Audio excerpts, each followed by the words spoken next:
If you're a young family with kids, I'm sure one of the biggest things that plays a very important role when you're thinking of making a move into a new home, new area, new neighborhood is what about the schools? I get it. I'm a mother myself. Now, if you are new to Mississauga or you're thinking of making a move here, this video is a must see.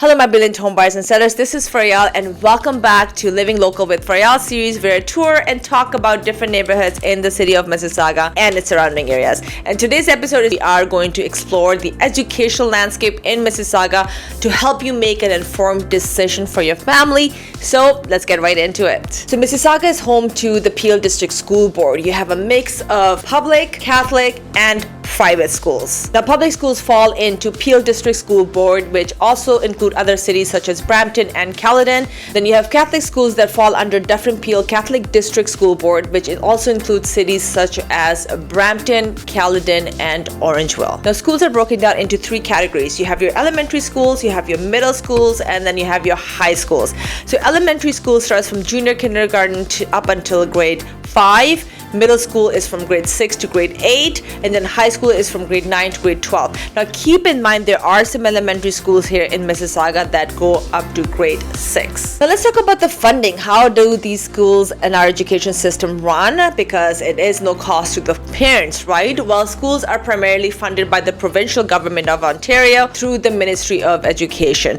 Of course, not the private schools. That's something you fund yourself. But this funding covers operational costs, staff salaries, and educational resources.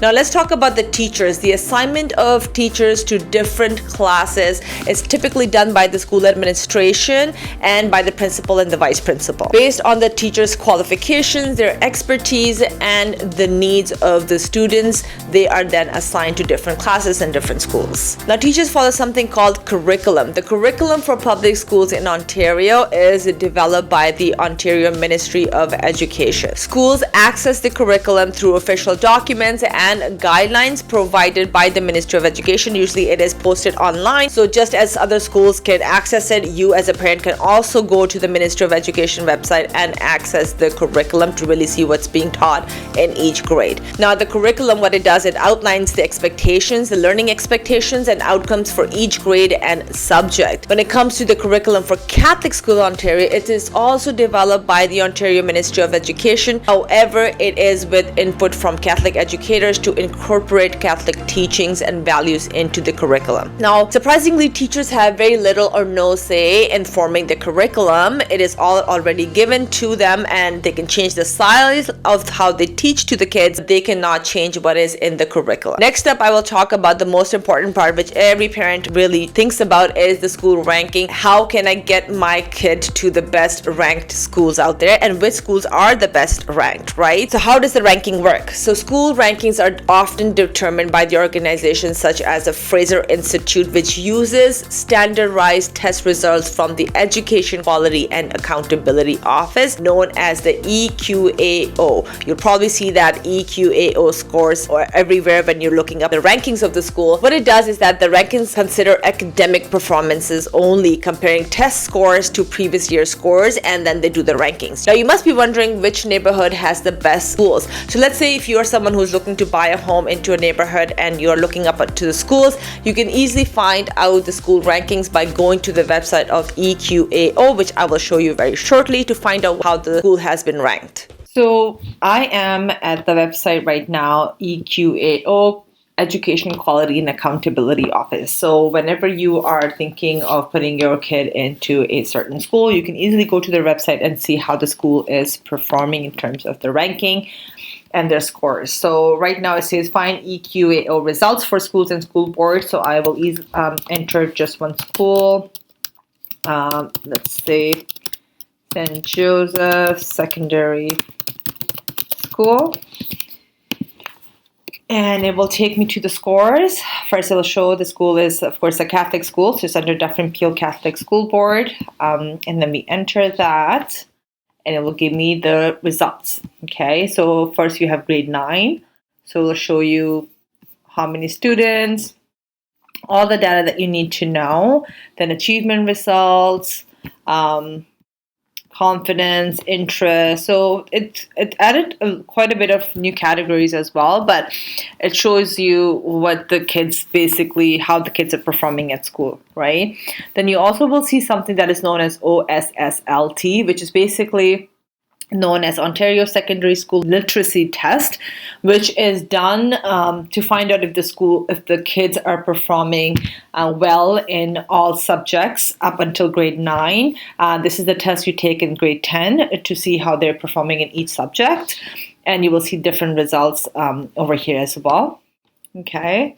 Achievement results. So that's a good tool. It's one of the tools I would say that you can use to see how the school is performing. You can also go to Fraser Institute school rankings and you can see all the schools and their rankings over here as well.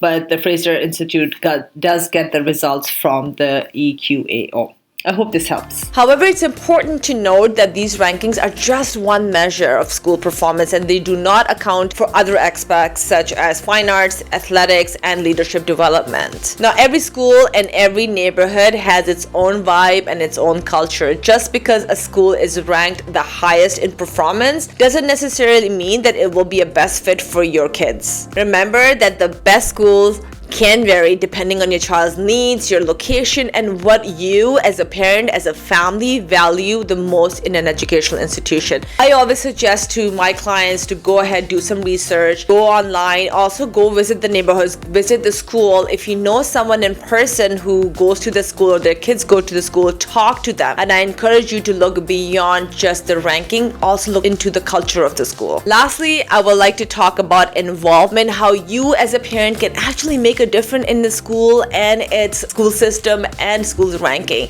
by getting involved and volunteering. As a parent, you can actually get involved in various ways. Number one, you can join the parent involvement committee known as PIC at the Peel District School Board. They're always looking for parents applications who want to volunteer and get involved into the school board and make a difference. Another way is, which I find is very easy, which I will go as a parent and I've done it in the past, is to get involved in the school council. You can either get on the school council or you can just go in and sit in the meetings to really find out what's happening inside the school, how they're running the school, what they're planning for the school activities. There's so much you can do as a parent to make a difference. So not just for your kid, but you're making a difference for the community as a whole. You're actually lifting up the school and its culture and its spirit and actually making a difference in a larger scale. So I would say to get started with that, and that will definitely help you. I hope you find this information useful. If you do like it, give it a thumbs up, subscribe to my channel so you can be the first one to know when I upload next